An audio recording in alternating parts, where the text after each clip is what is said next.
할렐루야. 네.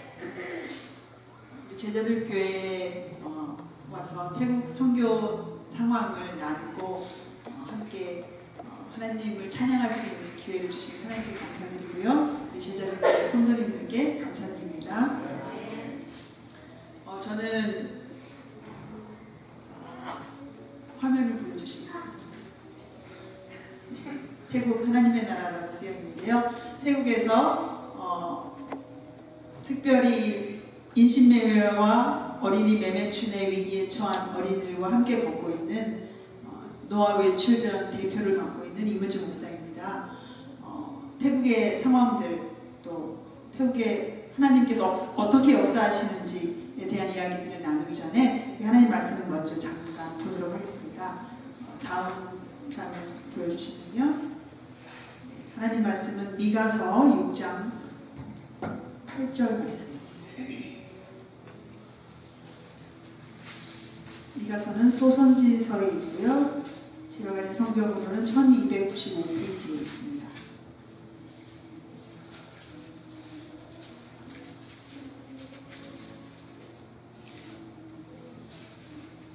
찾으셨으면 저랑 같이 봉독하겠습니다.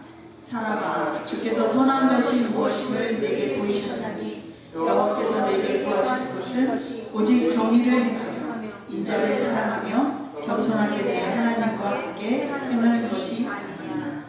이 말씀은 제가 따로 주석해 드리지 않아도, 제가 따로 설교 말씀을 전하여 드리지 않아도 너무 쉬운 말씀이고 또 우리 삶 속에서 하나님께서 우리를 향하여 기대하시는 말씀이죠. 아주 쉽고 간단합니다. 여호와께서 우리에게 구하시는 것은 첫 번째로 정의를 행하고 seeking justice, 인자를 사랑하고 그리고 겸손하게 하나님과 동행하는 것. 하나님은 우리에게 은과 금을 원하시는 것도 아니고 우리에게 목숨을 원하시는 것도 아니고 우리의 재산을 원하시는 것도 아니고 우리와 동행하며 함께 걷기를 원하시고 우리가 이 세상에서 사람들을 사랑하고 하나님 나라의 정의를 구현하면서 살아가기를 원하신다는 생각이 들고요. 그 하나님의 부르심에 반응해서 저희들이 노아웨이 칠드런이라는 이름으로 태국 선교사역을 시작하게 되었습니다. 태국 선교사역에 대한 이야기를 드리면서 제가 이런 이야기를 드렸죠.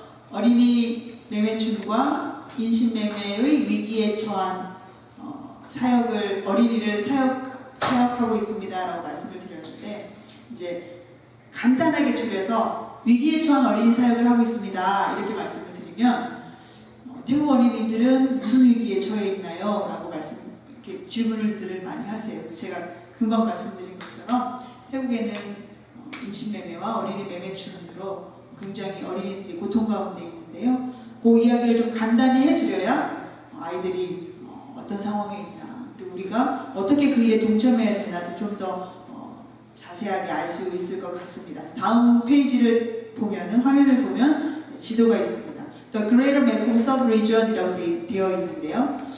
메콩 강 주변의 대생활권을 이루는 지도예요. 지도의 가운데에 보시면 파란 줄이 쭉 관통하고 내려가고 있지요. 저게 바로 메콩 강입니다. 메콩 강은 중국 티벳에서 발원해서 베트남을 지나서 남중국 해로 흘러들어가는 굉장히 큰 세계 15개 강 중에 하나로 들어가는 강이고요. 보시면 중국 그리고 또 태국과 미얀마, 라오스의 국경을 가르고요. 그리고 캄보디아와 베트남까지 흘러들어가서 마침내는 남중국해로 흘러갑니다. 그래서 저 메콩강을 중심으로 6개국이 아주 오손도손 살아가고 있어요. 그래서 저 메콩강을 중심으로 이제 물류 유통을 많이 하겠죠. 물류도 많이 유통하지만 또한 사람도 사고 팔고 있습니다. 인신매매가 굉장히 성행하고 있고요. 또 인신매매의 가장 큰 목적은 여자아이들 같은 경우에는 이제 매매춘을 위해서 남자아이들 같은 경우에는 새우잡이여서 강요된 노동, 또 공장 이런 곳으로 팔려가고 있는 실정입니다. 그래서 저 6개국 안에서 그 일들이 일어나고 있기 때문에 특별히 가난한 가정의 딸들 혹은 학업을 많이 받지 못한 딸들, 혹은 미얀마의 내전으로 인해서 태국으로 넘어온 이주 난민의 자녀들은 신분 보장을 받지 못하고 있기 때문에 인신매매와 매매춘에 굉장히 큰 타깃이 되고 있고요. 많이 희생양이 되고 있습니다. 그래서 제가 이제 굉장히 처음부터 인신매매, 매매춘 막 굉장히 무거운 이야기를 드렸죠. 네, 그냥 듣기만 해도 이렇게 턱이 뚝 떨어질 것 같은 그런 이야기인데 그런 일들이 실제로 벌어지고 있고요. 그렇지만 얼마나 정확하게 그 숫자가 어떠한지에 대해서는 아무도 알 수가 없어요. 왜냐면 대부분 그것은 음지에서 일어나는 일들이기 때문에, 그리고 메콩강 주변의 6개국의 마피아나 갱 조직이 아주 조직적으로 음지에서 그 일들을 진행하고 있기 때문에 정확한 리서치를 통계를 낼 수도 없고요. 정확한 리서치를 해낼 수도 없습니다. 그렇지만 그 중에서도 가장 질이 좋은 리서치가 어떤 것이냐, 어떤 통계를 그나마 우리가 신뢰하면서 자료로 가지고 쓸 수 있느냐라고 했을 때는 힐러리 여사가 있는 미 국무성 들어보셨죠? 다음 페이지에 보면은 네, 2013 인신매매 보고서라는 저 표지가 있는데요. Trafficking in Persons Report. 그래서 U.S. Department of State에서 이제 발행하는 매년 인신매매에 관한 그 리포트가 있어요. 그래서 그것을 보면 그나마 지금 세계적으로 인신매매가 어떻게 진행되고 있나 이런 것들을 알 수 있습니다. 그러면 그 리포트 안에서 태국은 어떤지를 살펴보면 태국에 있는 어린이들이 얼마나 위기에 처해 있는지를 알 수가 있습니다. 다음 장면을 보니까 저렇게 태국 제2등급 관찰 대상이라고 되어 있는데요. 이 인신매매 리포트에서는 나라들, 인신매매와 관련된 나라들을 4등급으로 나눠서 이렇게 범주를 나눠요. 첫 번째 이제 타이어 1 해가지고 제1등급, 가장 인신매매와 관련해서 미미한 나라. 두 번째 타이어 2 하면 제2등급, 세 번째 등급이 바로 태국이 속한 타이어 2 워치리스트, 제2등급 관찰 대상. 그리고 가장 심한 나라는 타이어 3, 제3등급, 이렇게 4등급으로 나뉘어져 있는데 태국은 보시는 것처럼 타이어 2 워치리스트입니다. 그래서 제가 이 화면이 바로 인신매매 보고서에 있는 태국 편을 제가 이렇게 가지고 온 건데요. 태국 편에 있는 첫 번째 문구가 굉장히 재미있어요. 제가 읽어드릴게요. Thailand is a source, destination, and transit country for men, women, and children subjected to forced labor and sex trafficking. 자, sex trafficking이란 말이 매매춘을 위한 인신매매라는 뜻입니다. 그러면서 설명하기를 태국이라는 나라는 매매춘을 위한 인신매매를 위해 어린이, 부녀자, 남자를 인신매매를 하는데 어떤 역할을 하고 있냐면 첫 번째로는 source, 팔아가려면은 팔 사람들이 있어야 되잖아요. 그럼 팔 사람들을 제공하는 나라. 그 다음에 destination, 다른 나라에서 팔려오면 받아들여서 섹스 마켓에서 사용하는 나라. 그 다음에 transit country, 예를 들자면 미얀마에서 인신매매 사람을 사고 팔아서 말레이시아로 보내겠다. 그럼 이동 경로가 되는 나라. 이런 세 가지 역할을 하는 나라다라는 문구가 태국에 대한 설명 중에 첫 번째 문장에 있어요. 그런데 재미있는 사실은 이런 인신매매에 관해서 여러 가지 역할들을 하지만 이렇게 세 가지 역할을 다 하는 나라. 판매하기도 하고 사기도 하고 또 이동 경로 역할도 하는 세 가지 역할을 다 하는 나라는 아시아에서 두 나라밖에 없어요. 인도하고 태국입니다. 그럼 아시겠죠? 태국이 지금 얼마나 인신매매에 많이 관련되어 있고, 그렇다면 그에 반하여 위기에 가난한 가정의 딸들이 얼마나 위기에 처해 있는지 조금 느끼실 수 있으실까요? 네. 그러면서 2010년, 13년 보고서에는 미 국무성에서 굉장히 재미있는 표현을 했어요. 뭐라고 그랬냐면 태국은 몇 년간 아무리 워닝을 줬어도 정부에서 이 인신매매에 대해서 어떻게 해결해 보려는 어떤 노력들을 보이지 않았다. 그렇기 때문에 올해도 그런 노력이 보이지 않으면 제3등급으로 강등해 버리겠다. 이런 지금 워닝을 받고 있는 상태입니다. 왜냐하면 태국 정부가 많이 부패이거든요. 그래서 인신매매에 대해서 같이 글로벌리 함께 힘을 모아서 싸워야 되는데 뭐 그것에 대해서 좀 하는 제스처만 취하고 특별한 성과를 보이지 않기 때문에 제3등급이 될 위기에 처해 있습니다. 그래서 이런 상황들을 볼 때 태국이 얼마나 인신매매에 관련되어 있고 아이들이 위기에 처해 있는지를 알 수 있는데요. 그 다음 화면을 보시면 저렇게 그 긴 사진을 보시면요. 제가 보기에 왼편에 있는 긴 사진을 보면 Human trafficking is illegal and destroys our country 라고 되어 있죠. 자, 이게 지금 제가 이번에 미국 들어올 때 태국 방콕 수도에 있는 공항에서 제가 찍어온 사진이에요. 그러면서 미 국무성에서 워닝을 자꾸 주니까 이제 제스처를 취하는 거죠. 그래서 좀 보여주기 식으로 우리나라가 이렇게 지금 이 문제에 대해서 심각성을 우려하고 있습니다 라고 보여주기 위해서 아마 공항에다 저렇게 세워놓은 것 같아요. 팻말을. 그래서 혹시 인신매매 관련되어 있는 사람들이 있으면 1178로 전화를 해주고 뭐 지금 인신매매는 불법이고 우리나라를 파기시킵니다 이런 팻말들을 세워놨더라고요. 그리고 제가 보는 오른편 상단에 보면 빨간 사진에 여자아이가 묶여져 있는 사진이 있죠. 저것은 미얀마와 태국 국경에 있는 사진입니다. 그래서 똑같은 사진에 두 가지 언어가 되어 있어요. 하나는 태국어, 하나는 미얀마어로 되어 있어요. 그러면서 뭐라고 쓰여져 있냐면 사람을 함부로 믿지 마시오 이렇게 쓰여져 있고 인신매매를 조심하라는 그런 설명이 적혀져 있습니다. 태국 국경 미얀마와 태국을 지나는 그 국경을 통하여 여자아이들이 또 남자아이들이 많이 팔리고 있기 때문에 저런 간판이 얼마나 지금 태국 내에서 그 일들이 벌어지고 있나를 이렇게 인지할 수 있는 증거가 되고 있습니다. 그리고 마지막 사진은 태국 남부지방 푸켓에 있는 외국인 홍등가에 있는 우리 여자아이들의 모습입니다. 저렇게 빠걸이라고 하죠. 바에서 매매춤을 하기 위해서 저렇게 이제 춤을 추면서 호객행위를 하고 있는 모습입니다.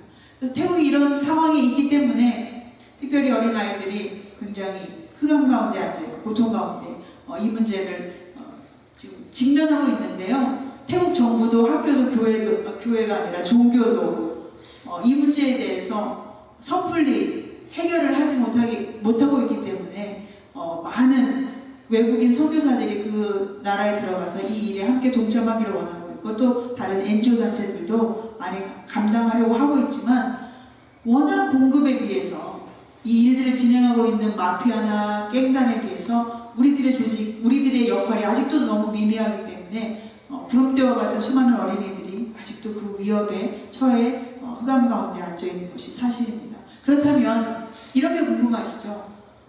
왜 그렇게 태국에서 그런 일들이 많이 일어나고 있는가? 왜 태국인가?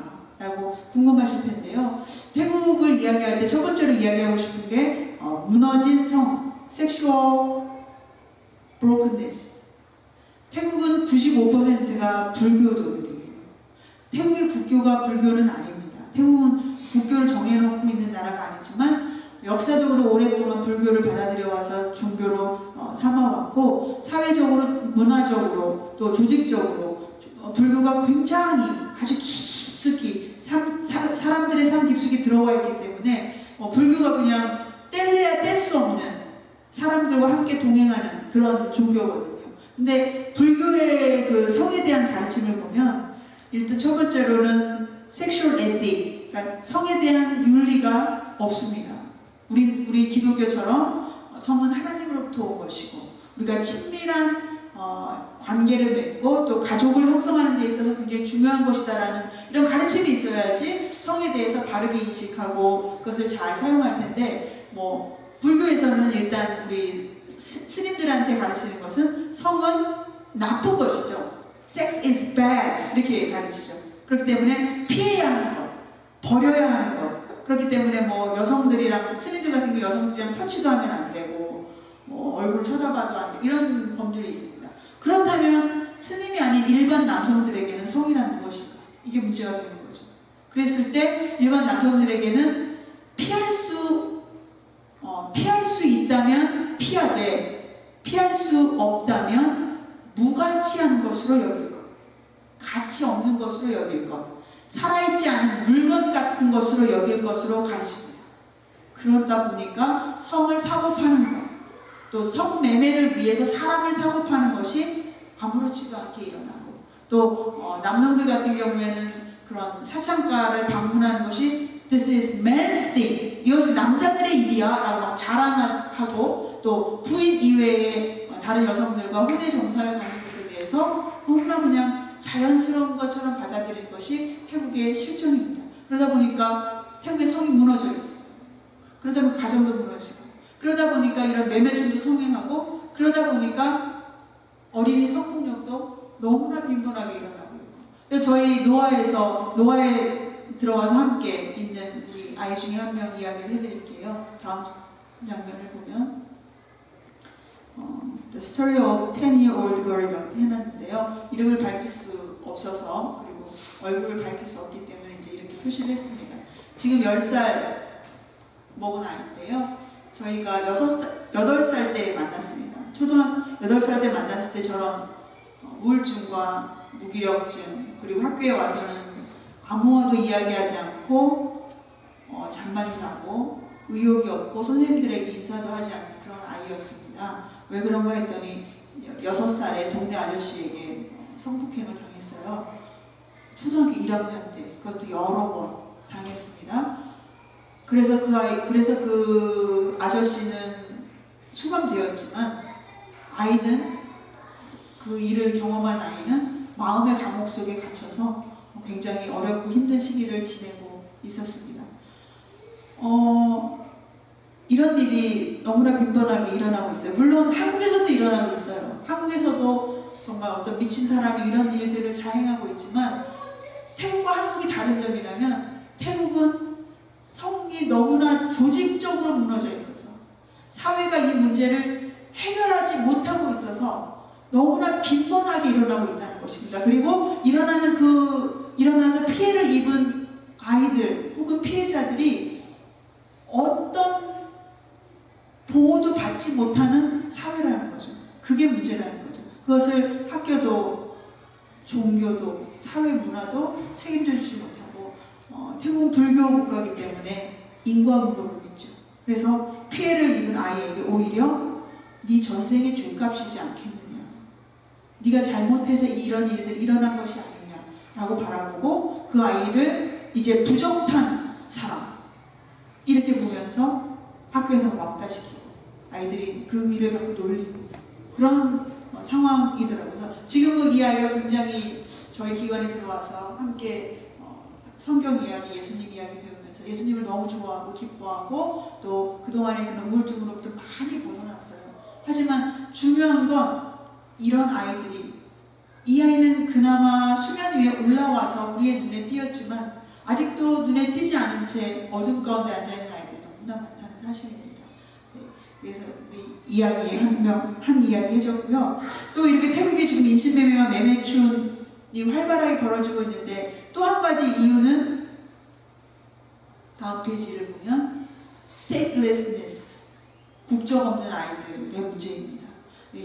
지금 이 국적 없는 아이들의 문제는 유엔에서도 굉장히 우려하면서 관심을 갖고 있는 상황인데, 태국이라는 땅에서 참 여러 가지로 어려운 면이 있어요. 왜 그러냐면, 자, 태국 옆에 미얀마가 있었죠. 미얀마는 6개 종족이 연합국을 이루고 있는 나라입니다. 그래서 미얀마는 영국 식민지였어요. 2차 대전 때. 그래서 2차 대전 때 6개 종족들이 한자리에 모여서 우리가 독립하자. 우리가 독립을 하려면 연방 국가를 세워야 한다. 그러면 우리 6개 종족이 서로 싸우지 말고 함께 힘을 모아야 된다. 그 대신 연방 국가를 세워서 독립을 하고 나면 제2종족, 제3종족에게 약속해 주기를 나중에 독립을 하고 나면 자치권도 인정해 주겠다. 또 나라를 독자적으로 세우고 싶어 하면 세울 수 있게 해주겠다. 이렇게 약속을 하고 버마의 6개 종족이 독립을 했어요.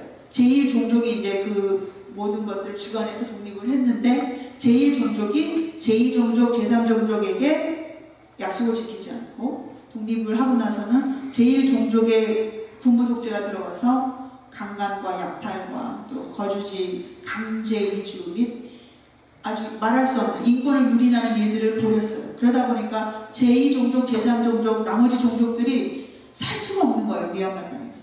그래서 많은 사람들이 국경을 넘어서 태국으로 밀려 들어옵니다. 근데 뭐 이미그레이션을 통과하는 게 아니라 이 사람들이 제2종족이고 스스로가 미얀마 국민이다라고 인정할 수 없기 때문에 미얀마인도 아니면서 태국으로 들어와야 되니까 산을 넘어서 불법으로 이제 막 들어오는 거죠. 밀려 들어와서 태국으로 들어왔습니다. 태국에 왔는데 그러면은 이렇게 인권을 유린하는 그 군부의 그런 강탈과 그런 자행으로 인해서 태국으로 왔으면 난민으로 인정을 받아야지 뭐 유엔의 지원을 받거나 다른 NGO들의 지원을 받는데 태국은 난민을 인정하지 않는 국가예요.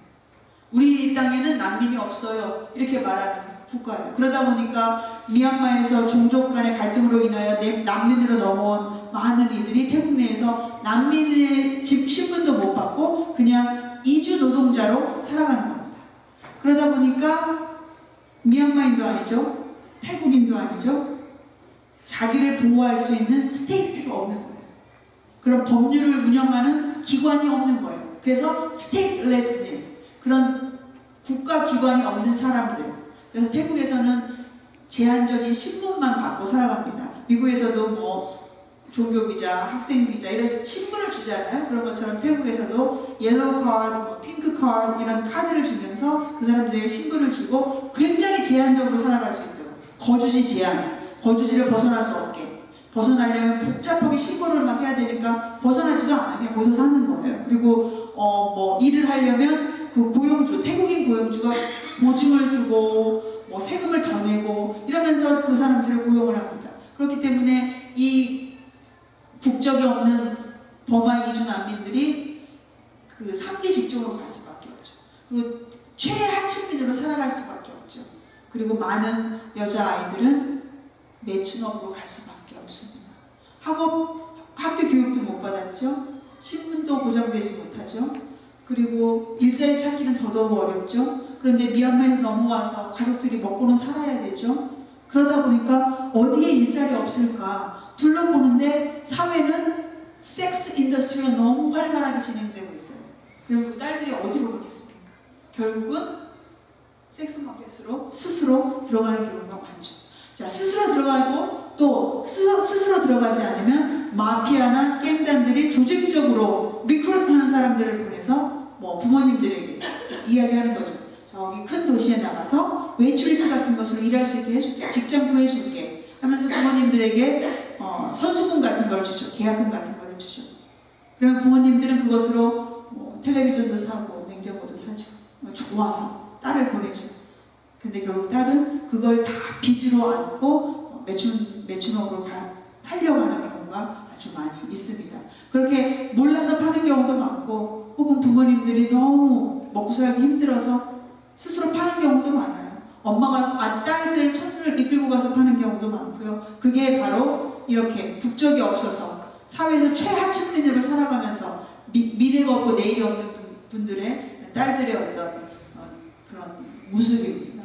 그래서 저희 기관에 있는 아이들 중에도 국적 없는 아이들이 있어요.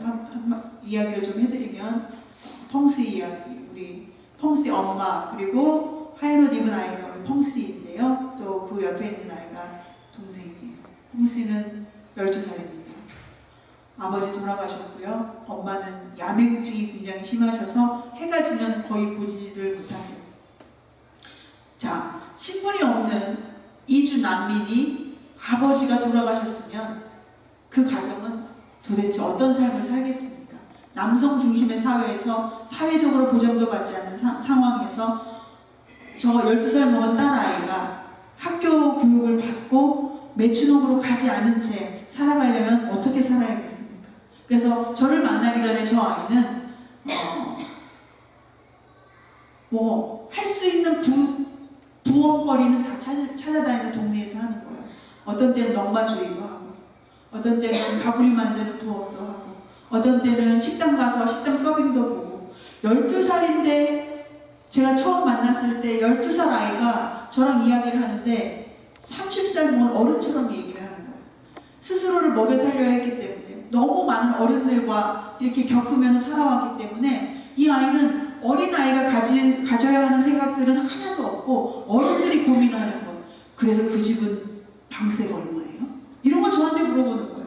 그래서 저를 이렇게 도와주시면 죄송해서 어떡하죠? 이 말투가 너무 어른 같은 말투인 거예요. 그래서 이 아이를 보면서 이 아이의 잃어버린 어린 시절은 누가 찾아줄 수 있나? 그리고 아이한테 물었습니다. 너는 꿈이 뭐니? 인생이 그냥 이끄는 대로 살 건데요. 12살짜리가 인생이 이끄는 대로 살겠다. It's up to life. 이렇게 말하는 이야기를 들으면서 제가 마음이 너무 안 좋았습니다. 얼마나 가까이에서 절망을 경험했으면 꿈꾸는 것 자체가 싫은 거예요. 그리고 꿈꿔봤자 그것이 이루어지지 않는다는 걸 너무 잘 알기 때문에 그 말 자체가 그냥 앞으로 어떤 일이 일어날지 모르고 그러면 그 일에 또 끌려갈 수밖에 없다는 걸 너무나 받아들이는 우리 12살 먹은 펑스의 그 대답을 들으면서 주께서 이 아이를 얼마나 부인의 눈으로 바라볼 것인가. 그리고 소망의 하나님이 이 아이에게 찾아오지 않으면 이 아이가 어느 곳에서 이 아이의 내일을 찾을 수 있을까 이런 생각들이 많이 들었습니다. 또 저희 기관에 있는 아이 중에 루루 이야기를 해드릴게요. 네. 루루가 누구냐면 저기 예쁘게 앉아있는 아이가 루루입니다. 그리고 그 옆에 있는 분이 엄마예요. 루루 엄마인데 루루 엄마가 저보다 나이가 적습니다. 30대 중반이에요. 근데 50대 같이 보이죠. 예. 그리고 그 옆에 있는 아이가 이제 루루 동생인데 장애입니다. 팔이 한쪽이 없어요. 이제 교육을 못 받으시니까 어머님들이 임신 중에도 흡연을 하셨다고 하더라고요. 그래서 어머니가 아이를 낳았을 때 저렇게 장애라고 하고요. 그 옆에 이제 할머니입니다. 그래서 제가 사진을 찍어도 될까요? 그랬더니 잠깐만 기다리라고 옷을 갈아입고 오겠다고 할머니께서 지금 최고 좋은 옷으로 갈아입고 오십니다. 저 옷이. 네, 깜짝 놀랐어요. 제가 제일 사진 찍는용 옷이구나 저게. 근데 저기 지금 좋은 옷으로 입고 사진을 찍었는데요. 루루는 17살쯤 먹었습니다. 그 말이 조금 이상하죠? 17살쯤은 뭔가. 처음에 이제 제가 생장이 저랑 연결이 돼서 생장 가정방문을 갔는데 루루가 있었어요. 루루야, 너는 몇 살이니? 15살쯤 됐을 거예요. 그래요. 15살쯤은 뭐지? 이제 그렇게 하다가 그 다음에 이제 루루가 우리 기관에 들어오기 위해서 이제 어플리케이션을 쓰는데 거기에다가는 17살이라고 쓰는 거예요. 그래서 왜 또 17살이라고 쓰지? 한 다음에 얼마 시간이 지나서 저희 기관에 있는 한 친구가 루루 언니는 20살 넘었어요. 그러는 거예요. 아니 도대체 얘는 몇 살인가? 그래서 하루는 이제 진지하게 루루를 앉혀놓고 너는 몇 살이니? 하고 물어봤더니 언제 태어난지를 모르는 겁니다. 그리고 엄마가 기억해주지 않았기 때문에 자기 몇 살인지 모르는 거죠. 그렇지만 자기랑 함께 자라는 사촌 형제가 있는데 그 아이보다 자기가 나이가 많다는 것만 알아요. 그 아이가 16살이에요. 그러니까 그 아이보다는 많으니까 17살로 적은 겁니다. 그래서 17살쯤 먹었습니다. 그래서 우리 루루를 보면서 그런 생각을 했습니다. 내가 몇 살인지 아는 게 얼마나 축복인가. 여러분들 그 생각 안 해보셨죠? 여러분들 다 아시죠? 몇 살이신지.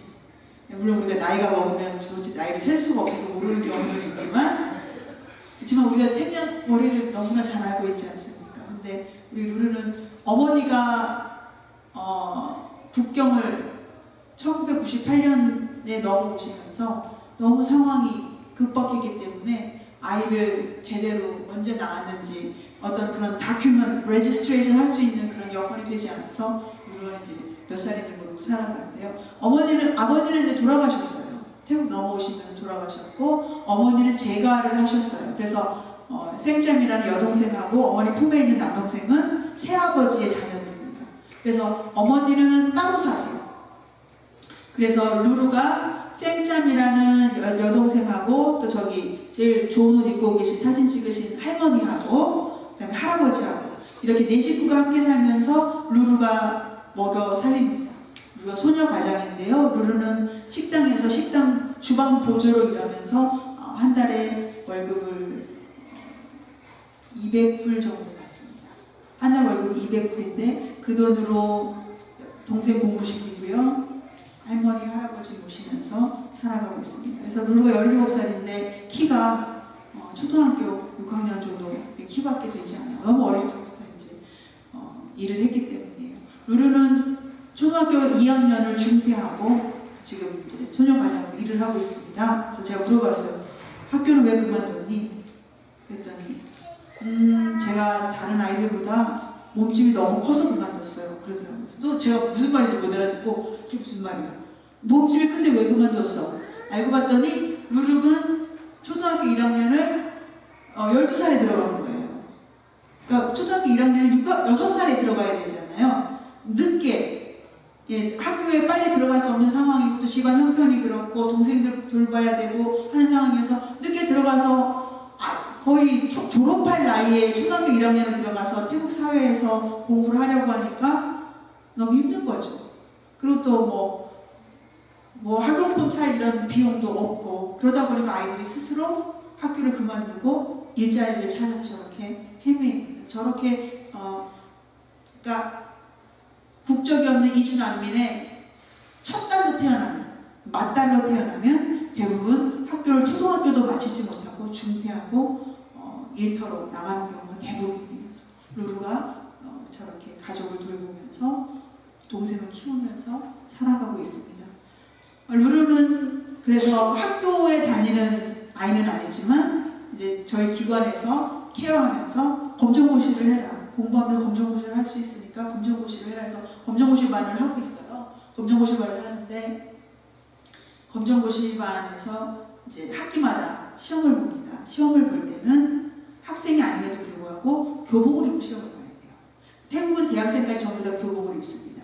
그래서 검정고시반에서 이제 시험 보기 위해서 교복을 입어야 되는데 얼마나 교복이 입고 싶었으면 그 시험 보는 날이 6개월 후인데 교복을 사다 놓고 집에 가서 그 교복 보면서 입었다 벗었다 입었다 벗었다 그 모습을 보면서 얼마나 이 아이가 학교에 가고 싶을까 공부를 하고 싶을까 그리고 이 딸이 이 상황이 아니라 평범한 가정에서 태어났다면 얼마나 공부를 잘하면서 자기 꿈을 꾸고 미래를 바라봤을까라는 생각을 해봤고요. 루루야 너는 꿈이 뭐니? 그런 거 묻지 말라고.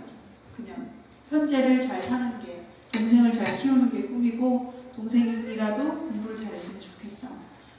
역시나 루루를 통해서도 우리 아이들의 잃어버린 소망과 내일을 도대체 누가 뺏어갔고 그것을 찾는 일에 내가 어떻게 주님 앞에서 이 일을 감당해야 될까 이런 생각들을 많이 했습니다. 자, 루루 이야기 다음에 이제 세 자매 이야기. 마찬가지로 국적이 없는 자매들이에요. 3명 다 국적이 없는 자매들인데 제일 왼편에 있는 아이가 이제 큰언니예요. 역시 큰언니이기 때문에 학교 중퇴하고 일하고 있고요. 가정부로 일하고 있고요. 파란 옷 입고 있는 저렇게 신자, 한문으로 신자가 쓰여진 옷을 입고 있는 아이가 이제 둘째인데 6학년입니다. 초등학교 6학년인데 저 아이가 다른 아이들은 그나마 신분이라도 받았어요. 옐로우 카드, 핑크 카드. 그런데 파이라는 이름인데요. 파이는 핑크 카드도 없고 옐로우 카드도 없어요. 그냥 학교만 다니고 있어요.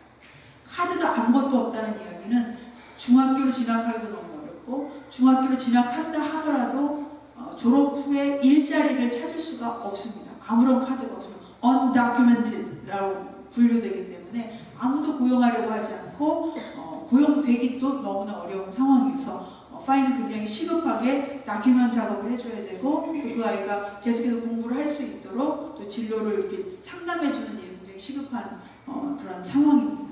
그래서 우리 아이들의 그냥 이야기를 들으시면 미얀마에서 이주 난민으로 넘어와서 태국으로 살아가는 삶이 어떨지 짐작이 되시지 않을까 싶고요. 마지막 아이 한 명 더 이야기를 해드리면 저희 기관에서 이제 청일점입니다. 유일하게 남자인데요.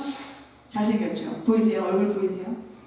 네, 저희 잘생겨서 저희들이 굉장히 자랑스러워하는 아들인데, 네, 나티 16살이고요. 초등학교 4학년 중퇴했고 지금 하는 일은 이제 과수원 노동, 일용직 노동자 혹은 또 관광객들이 많이 오는 철에는 짐 메고 산에 오르는 짐꾼 역할도 하고 있습니다. 아까 말씀드렸다시피 미얀마 내에 제1종족과 제2종족 간의 갈등으로 전쟁이, 내전이 일어나고 있어서 이제 나티는 제2종족이죠. 그러면 제1종족이 이제 정부군이고 제2종족은 이제 게릴라군이 되는 거죠. 근데 제2종족이 정부군하고 맞서서 싸우려면 군인이 필요하잖아요. 그러니까 제2종족 내에서 어린이 용병을 하는 겁니다. 한 집안에 아들이 2명이면 한 명은 군인으로 끌려가야 되는 거예요. 그게 10살만 넘으면 벌써 끌려가야 되는 겁니다. 그래서 나티 같은 경우에는 어린이 용병을 피해서 태국으로 넘어온 사례죠.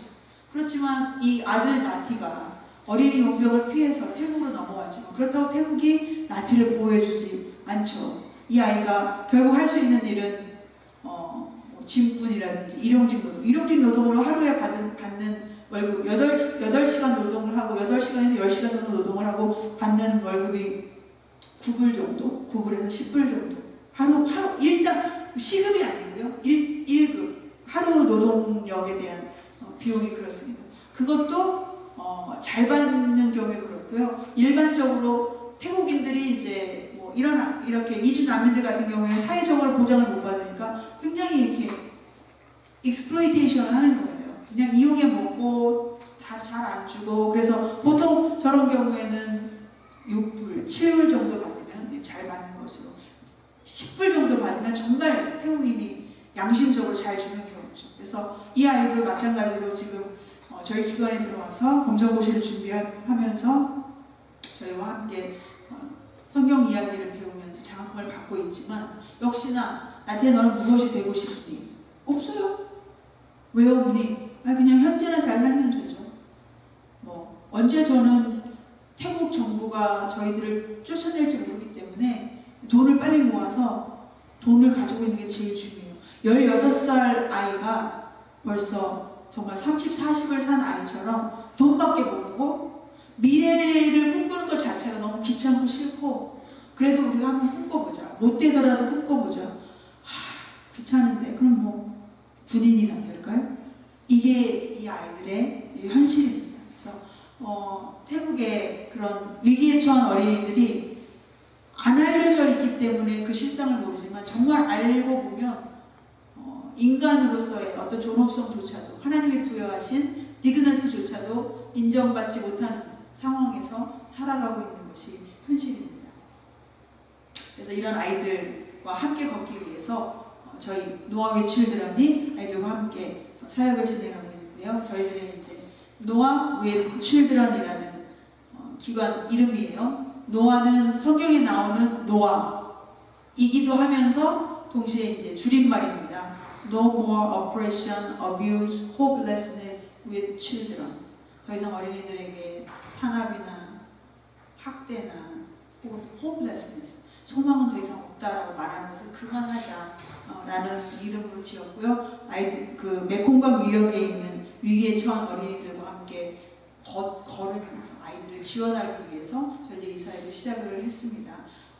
제가 플러신학교에 다닐 때 우리 박종수 목사님 후배인데요. 플러신학교 다닐 때 태국에 이렇게 인신매매와 어린이 매매춘으로 인해서 위기에 처한 아이들이 많다는 소식을 듣고 제가 기도하기 시작을 했어요. 기도하기 시작하면서 이런 것들을 청년들과 좀 나눴습니다. 그랬더니 미국에 있는 1.5세 청년들이 함께 기도하겠다고 해서 저희들이 이제 기도 모임으로 시작을 했고요. 그리고 2012년 11월에 본격적으로 제가 태국에 들어가서 아이들과 함께 아이들을 케어하면서 이 사역을 진행하고 있습니다. 노아의 사역을 한마디로 말씀드리면 저는 이제 궁율 사역입니다. 위기에 처한 어린이들이 전인격적으로 성장할 수 있도록 지원하는 궁율 사역이고요. 또한 NGO 사역입니다. 로컬 NGO 사역입니다. 저희 노아는 다음 페이지 보면 층계별로 사역을 진행하고 있어요. 간단하게 어떤 사역 진행하는지 보여드릴게요. 궁율 사역은 세 층계, 3단계로 나누어서 사역을 계속해서 진행을 해야 합니다. 층계별로 사역을 진행해야 되는데 첫 번째는 보시면 charity, 다 아시죠? 자선 혹은 구제라고 할 수 있는 사역인데요. 광범위한 아이들에게 기본적으로 하나님이 주신 인간의 존엄성, 디그너티를 유지할 수 있도록 지원하는 사역입니다. 그래서 학교 전교생을 대상으로 영어 캠프를 열어준다든가, 혹은 아이들에게 밥을 먹지 못하는 아이들이 너무 많으니까 학교에 와서 밥을 먹을 수 있도록 무료 급식을 제공해 준다든가, 또 아이들이 컴퓨터 교육을 받을 수 있도록 학교에 컴퓨터를 지급한다든가, 혹은 이런 그 외 여러 가지 일들을 진행하고 있고요. 이게 1단계 사역, 그래서 이것은 많은 아이들에게 골고루 지원이 될 수 있도록 하는 사역이고요. 2단계 사역으로 넘어가면은 empowerment, 능력 부여죠. 사실 1단계 사역은 비유로 들자면 이런 거죠. 물고기를 잡아주는 사역입니다. 배가 고픈 사람에게 물고기를 잡아서 먹을 수 있도록 도와주는 사역입니다. 그러면 2단계 사역인 empowerment 사역은요, 물고기를 잡을 수 있도록 도와주는 사역입니다. 물고기를 언제까지나 잡아줄 수는 없죠. 스스로 잡아먹으면서 생활할 수 있도록 해줘야 하는 그렇게 해야 되는데, empowerment이 바로 아이들 스스로가 empowerment, 능력을 받아서 스스로 자립할 수 있도록 돕는 그런 사역입니다. 그래서 저희 기관에서는 아이들을 반노아 클럽이라는 클럽 활동으로 들어오도록 해서 성경 이야기를 배우면서 영적으로 성장하고 또 지적으로 성장하게 하고, 또한 이 아이들이 한국과 미국에 있는 후원자들과 1대1로 결연을 통해서 기도 후원도 받고, 또 아이들이 장학금을 받을 수 있는 재정 후원도 받고, 또 심적으로 나를 위해서 내가 소망을 갖기를 바라는 한 사람이 있는 것, 사실 그것이 관건이거든요. 소망을 잃어버린 아이들에게 중요한 건 한 가지더라고요. 나를 위해 한 명이라도 살기를 원하는 사람이 있는가, 없는가, 그렇게 관계 맺는 사람이 있는가. 제가 이지선 씨의 지선아 사랑의 책을 보면서 그런 부분이 있더라고요. 지선 씨가 제일 많이 듣는 질문 중에 하나가 언제부터 살아야겠다는 마음이 들었습니다. 이지선 씨 얘기는 다 아시죠? 네, 사고로 화상을 많이 입은, 굉장히 깊은 화상을 입었던 그 분이신데, 힐링 캠프에도 출연하셨던 분이시죠. 언제부터 살아야겠다라는 마음이 들었냐라고 질문을 많이 받는다고 하더라고요. 거기에 그렇게 썼더라고요. 죽을 수밖에 없겠구나. 엄마한테 죽을 것 같으니까 엄마도 마음의 준비를 하시라고 말씀을 드렸는데, 엄마가 들은 척도 안 하시고 딸 입에 밥을 넣어주시면서 살 수 있다, 너는 살 거라고 하실 때 진선 씨가 살아야겠구나, 엄마 때문에도 살아야겠구나라는 마음을 먹었다는 그런 내용이 있더라고요. 그걸 보면서 제가 들었던 건, 소망을 잃어버린 우리 아이들이, 내일을 잃어버린 우리 아이들이 다시 찾는 건 거창한 게 아니에요. 큰 돈을 주는 것도 아니에요. 졸업장도 아니에요. 자기가 살기를 원하는 한 사람만 있으면 돼요. 너의 미래를 위해서 영원하는 기도해주는 한 사람만 있으면 아이들이 살 수 있더라고요. 그래서 아이들에게 결연해서 그 아이들이 그 결연한 후원자들과 함께 깊은 릴레이션십을 맺을 수 있도록 그렇게 인파워먼트 사역을 하고 있고요. 마지막 단계는 이제 저스티스죠. 물고기 잡는 것으로 비유를 한다면, 물고기를 잡을 수 있는 것까지 가르쳤는데 그 물고기가 살아가는 연못이 오염되어 있다면 물고기를 잡는 기술이 무슨 의미가 있겠습니까? 그래서 그 물고기가 살아가는 연못을 정화하는 것과 마찬가지로 우리 아이들이 잘 살아갈 수 있는 능력을 받았어도 그 사회가 너무 부패해 있으면 또 살 수가 없는 거예요.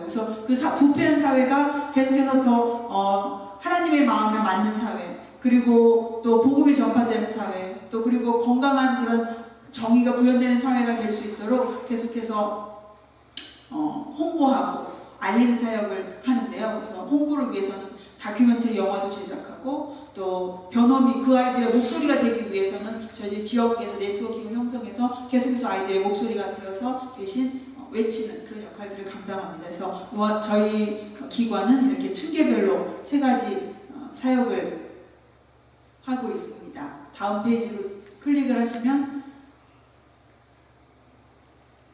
네, 그게 다음 페이지인가요? 전으로 한번 다시 가보시겠어요?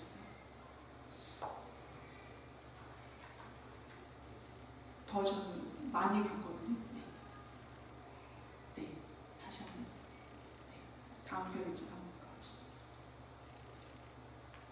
네, 이렇게 저희가 3층 구조 형태로 사역을 진행하고 있고요. 그래서 지금까지 설명해 드린 대로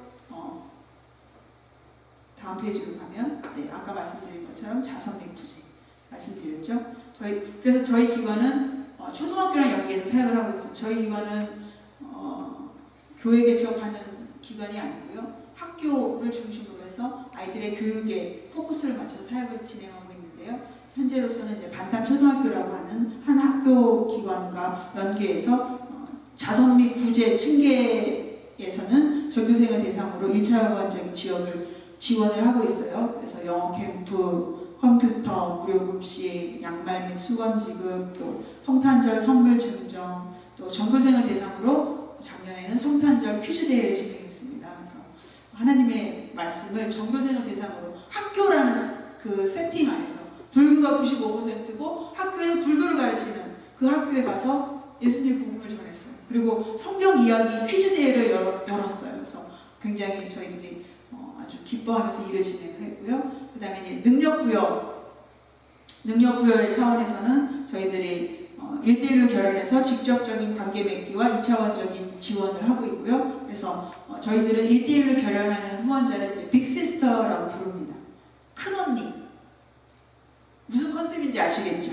한국에서도 우리 격동기에 1960년대, 70년대 사실 어린 동생들 키우는 거 다 큰언니들이잖아요. 큰언니들이 공장 가서 돈도 벌어오고 식모살이 하면서도 돈도 벌어오고 혹은 무학이거나 또 부모님이 일해서 아이들 돌볼 수 없는 경우에 큰언니가 또 학교에 가서 아이들 학업 성적도 관리하고 이런 역할들을 했던 것처럼 빅시스터가 있다. 나를 돌봐주고 나를 위해 목소리가 낼 수 있는 그 한 명이 있다. 이런 이제 컨셉으로 자매 결연을 시켜주는 그런 프로그램인데요. 그래서 후원자가 되어서 아이들과 함께 삶을 동행하면서 아이들을 성장을 돕는 역할을 합니다. 그래서 저희 노아에서는 이제 반노아 클럽을 두 개 반으로 운영하고 있어요. 15명인데 한 반은 초등학생들로 된 클럽이고 또 한 반은 아까 루루나 나티처럼 공부를 하지 못하고 일하는 어린이들, 그런 어린이들이 검정고시 반을 공부하는 어린이들이 한 클럽이 있고요. 두 클럽이 운영되고 있고 15명이 감사하게도 전원 결연되어서 지금 성장하고 있고 장학금 지급하고 성탄절 선물 제공하고 생일잔치, 또 영어교실, 성경 이야기반, 또 일하는 어린이 검정고시원 교복 지급 이런 것들을 감당을 했습니다. 이런 이야기를 제가 이렇게 말씀을 드렸지만 사실 아이들이 어떻게 생활하고 활동하는지 동영상을 보시면 더욱더 실감나게 느끼실 수 있을 것 같아서 우리 2013년 성탄절에 진행했던 바이블 퀴즈 대회, 성경 퀴즈 대회 동영상을 함께 보시면 좋을 것 같습니다.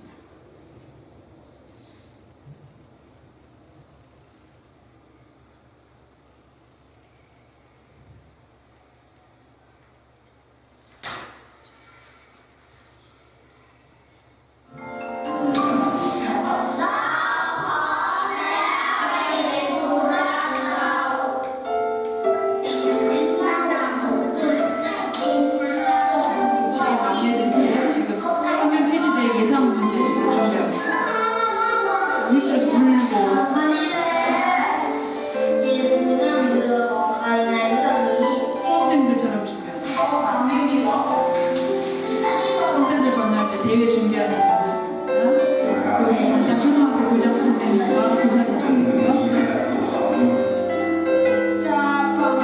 제가 설교하는 모습, 전교생 대상으로 제가 설교합니다.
그래서 우리 클럽에 있는 아이들이 자기 학년 대표로 나가서 출전해서 상품을 획득해서 그 획득한 상품을 자기 학년이랑 나누었어요. 그 일을 하고 나니까 아이들이 자존감이 2배로 확 뛴 거예요. 나도 가치 있는 사람이구나. 나도 나누어 줄 수 있는 사람이구나. 그리고 또 저와의 또 친밀감도 너무 또 깊어지고, 그래서 이런 행사를 통해서 한국과 미국에서 후원하시는 분들이 기도로 후원해 주셨고 또 상품을 보내주셨어요. 그래서 그 상품을 아이들이 받아서 이렇게 나누면서 굉장히 성장하는 모습을 보았습니다. 그래서 지금은 제가 한 명이 가서 그 아이들과 함께 작은 걸음을 걷고 있지만 이렇게 작은 관심이 아이들을 얼마나 변화시키는지를 보면서 저 혼자 보는 게 너무 안타까워요. 정말 아이들이 작은 관심에 너무나 관심을 못 받았던 상황이기 때문에 작은 관심만 줘도 물을 조금만 줘도 꽃이 활짝 피우면서 변화되는 모습을 보면서 얼마나 많은 제 마음속에 여러분들에게 이것을 나누어드리고 함께 이 일에 동참하실 수 있도록 하면 좋겠다, 이런 마음을 정말 가졌었는데 또 이렇게 제자들 교회에서 기회를 주셔서 너무 감사드립니다. 그래서 처음에는 우리 아이들이 제가 카메라를 들이대면 아시죠? 우리들도 예전에 카메라 어색할 때 카메라 울렁증 있을 때 이렇게 사진 찍잖아요. 그래서 처음에 제가 카메라를 들이대면 다 이렇게 하던 아이들이 다음 장면을 보시면 이렇게 바뀌었습니다.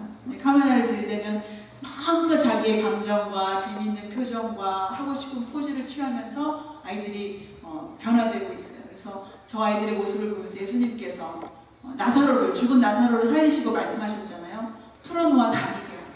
우리 아이들이 흑암의 권세와 그 어두움에 묶여 있었던 아이들이 정말 풀려서 신나게 다니고 성장하고 이런 모습들을 제가 보고 있습니다. 네, 그래서 저희는 이제 그 반누아 클럽을 통해서 능력부여 임파워먼의 사역도 하고요. 그리고 마지막 단계로 아까 말씀드린 것처럼 저스티스 사역으로는 홍보 및 고발이 굉장히 중요합니다.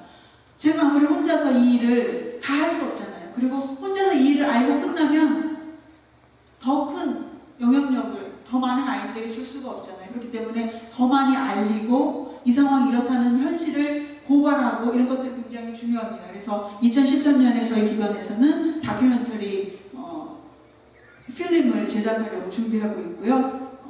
또 도서도 출판하려는 계획들을 가지고 있고요. 또 지역 네트워킹을 형성해서 계속하여 이 사안들을 알리고 또 맞서 싸우고 하는 역할들을 하려고 노력하고 있습니다. 그래서 저희들이 다큐 영화 제작 제목, 우리에게도 희망이 있을까요? 우리 아이들의 희망이 있을까요? 있나요?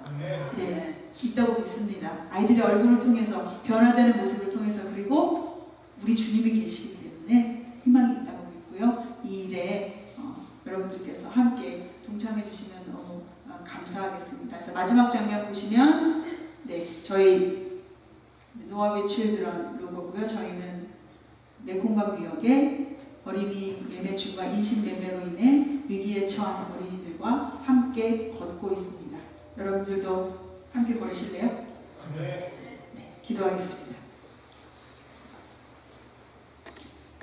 하나님, 은혜를 감사합니다. 하나님께서 사랑하는 그 아들 보내셔서 저희들에게 생명 주신 것도 너무 감사한데, 하나님, 저희들을 교회로 불러주시고 사명 주시고 이 세상에서 이성 없는 짐승으로 살지 아니하고 하나님 나라를 사랑하는 백성으로 불러주신 것 감사합니다. 하나님, 저희들을 이 땅에서 하나님 나라를 증거하는 백성들로 세우셨사오니 늘 성령께서 인도하셔서 하나님의 뜻을 분별하게 하여 주시고 우리들의 삶을 통하여, 우리들의 손을 통하여 하나님의 사랑을 증거할 수 있도록 인도하시고 가르쳐 주시옵소서. 하나님, 특별히 오늘은 저희들이 메콩강 유역에 흑암에 앉아있는 어린이들의 그 마음을 품고, 하나님의 마음을 품고 그 아이들을 위하여 기도합니다. 아버지, 흑암에 앉아있는 저 아이들에게 빛이신 예수님께서 찾아오시고 하나님, 저희들의 발걸음을 통하여 그리스도의 보혈을 찍으셔서 하나님의 나라가 저들 가운데 임할 수 있게 하여 주옵소서. 하나님, 예수님께서 스불론과 납달리 땅에 임하셨을 때에 흑암에 앉은 백성들이 빛을 보았던 것처럼 하나님 저희들의 발걸음을 통하여 저희들의 마음을 통하여 저희들의 기도를 통하여 메콩강 유역에 예수 그리스도의 빛이 비춰질 수 있도록 주여 그곳에 하나님 임하여 주시기를 원합니다. 하나님 오늘 우리들이 함께 나눈 이야기를 주님께서 들으셨고 또한 저희들의 마음속에 새기신 것을 믿음으로 고백합니다. 하나님 듣고 잊어버리는 자들 되지 아니하고 날마다 그 일을 놓고 기도하며 하나님 앞에 탄원하며 그 아이들을 마음에 품으며 그래서 하나님의 마음을 우리의 삶을 통하여 실행하고 나타내는 저희들 될 수 있도록 기름 부으시고 축복하여 주옵소서. 귀한 시간 허락하신 것 감사하고 예수님의 이름으로 기도합니다. 네.